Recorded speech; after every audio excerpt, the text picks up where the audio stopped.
where we discuss issues about this thing called life. Thank you, my dear viewers, for tuning into this episode. I invite you to please like, share, and subscribe to our YouTube channel and Facebook page. Buhay Parang Life is part of FaithWatch TV, and I ask you to download the FaithWatch app on your mobile device. We read and value your comments, so please feel free to write down your comments and suggestions below. In this episode, Buhay Parang Life brings you to a pilgrimage in France with Monsignor Matt Garcia.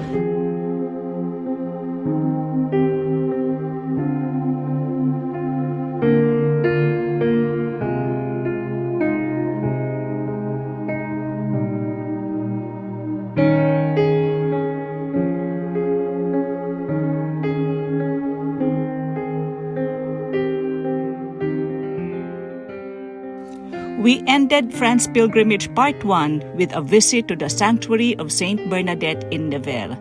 From there, we took the bus to the City of the Sacred Heart, Paray-le-Monial. It was a 2-hour bus trip, but like previous bus trips, we did not experience boredom, thanks to the prayers and reflections of our pilgrim chaplain, Monsignor Matt Garcia, the fun quizzes that Mrs. De Pianco gave, and the music courtesy of Dr. Robert Ladines. Do you have a devotion to the Sacred Heart of Jesus? This is where it all began. We are in Paray-le-Monial, the place where the young Mary Margaret Alacoque had visions of Jesus and Mary related to the Sacred Heart.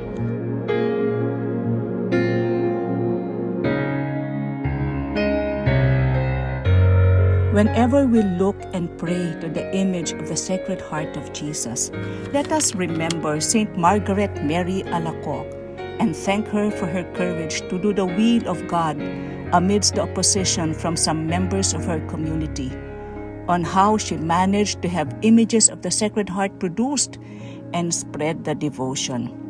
Let us thank her for her persistence in spreading the devotion, recognizing how powerfully it turns tepid hearts on fire with love for our Lord.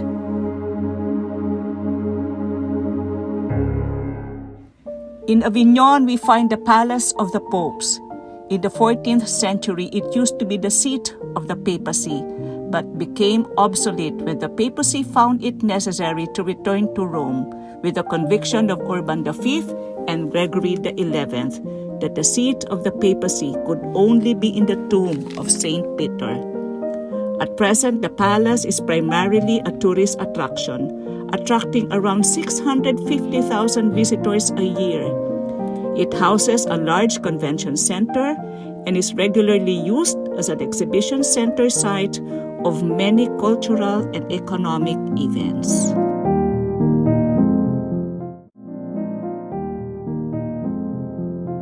Lourdes is one of the most favored pilgrim sites in the world, with over 5 million visitors coming every year. It is a huge complex, including several religious buildings and monuments around the grotto, where the events of the Lourdes apparition occurred in 1858.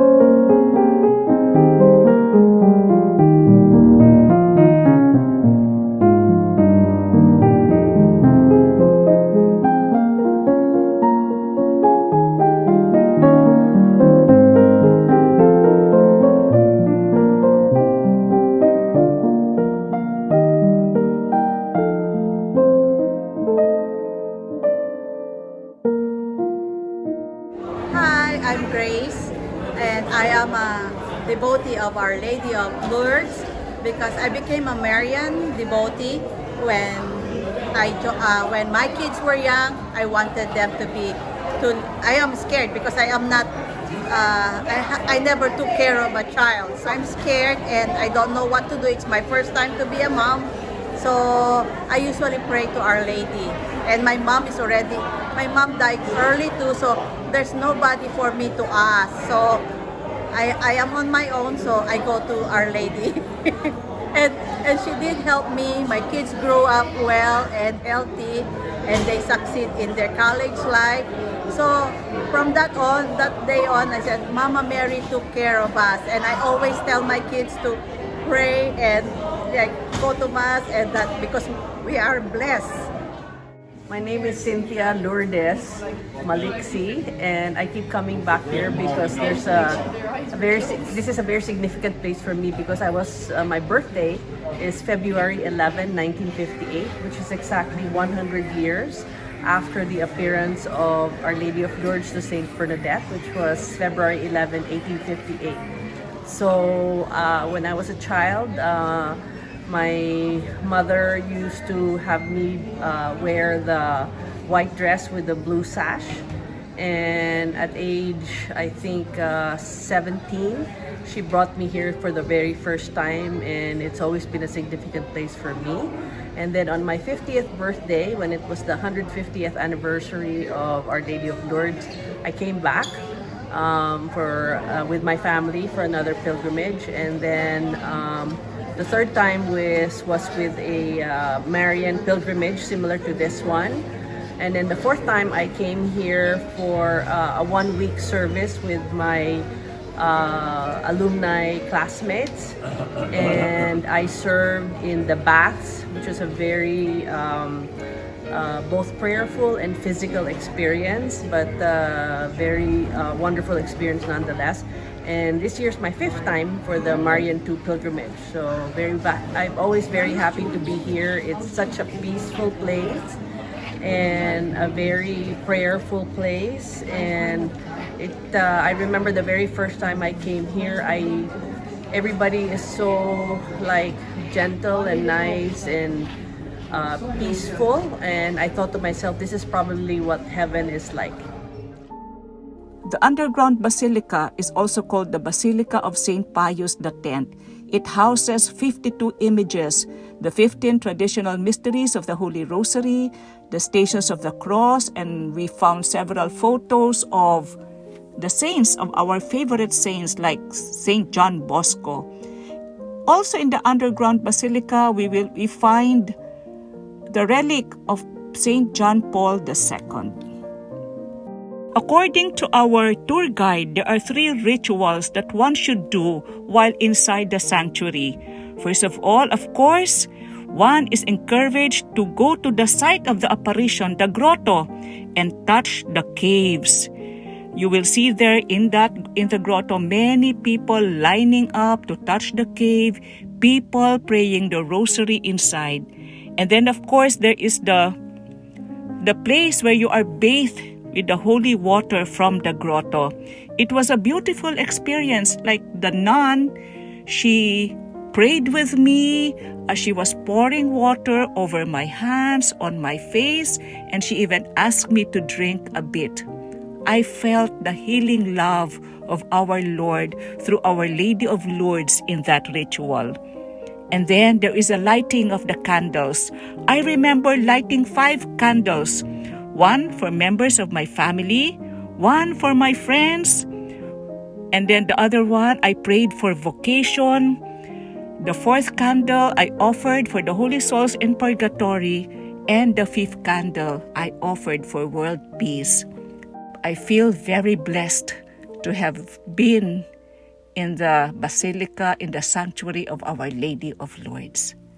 As we conclude our pilgrimage here in France, we simply would like to thank God for giving us this opportunity, this grace in fact. But what would be the expectation of God naman for us who did our pilgrimage? It is not just devotion, and let me reiterate that. It's not just being more prayerful. All of us are called to be disciples of Christ. And that is the calling of today's gospel. And a disciple will receive a disciple's reward, and that is to be in communion with the Master in heaven. For our ultimate and one most significant and most important pilgrimage is our trek to heaven. So don't miss on that. How do we end this pilgrimage? With thanksgiving. And part of our thanksgiving is thanking people and praying for them. And Pope Francis, believe it or not, would like us to use our 5 fingers to remember people that we will have to pray for. Bigla kami kasi ito ay tinuturo na sa Pilipinas noon pa man din. Palagay ko, doon niya nakuha ng pagdalaw niya itong 5-finger theology. Okay?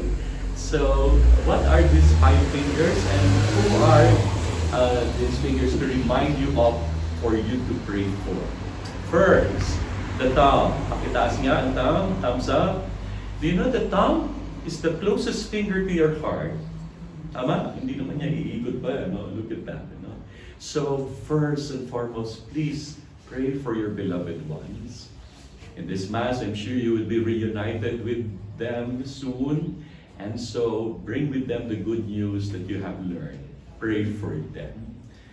Those closest to you, but sometimes they would not want to be close to you. I reach out to them, okay? The thumb, okay? The second one is the pointing finger. Ayan, we will pray for those who have given us instructions, those who taught us, those who guided us along the way, those who made you what you are right now. Please remember to pray for them. The third one is the tall finger. Let me be careful with this one, okay?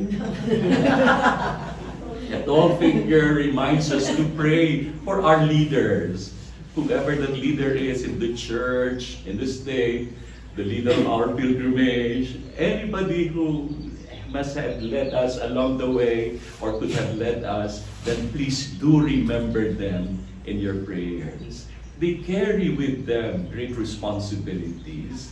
And it is hoped that through your prayers, they will be successful, but always thinking of the welfare of their flock, not their own self.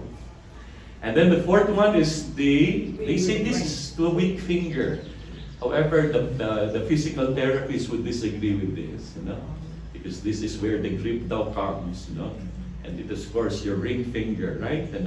So we are reminded of the weak, the sick, the dying, those who are marginalized. Please pray for them. Remember them. And the fruit of our prayer is to reach out to them and, of course, extend them Jesus, His heart and His kindness. Okay? So that is the fourth finger. And the last finger, this one, where do you normally use this finger? My private. Okay. So, this small finger reminds you of yourself. Pray for yourself. That you may remain small, humble, simple, blessed before the Lord. Okay? So these are the 5 fingers that would remind you of whom you are to pray for. Our Blessed Mother always brings us to Jesus. Pray the Holy Rosary every day. This is Rita Dayrit reminding you today, haba-habaan po ang pasensya sapagkat ang buhay parang life.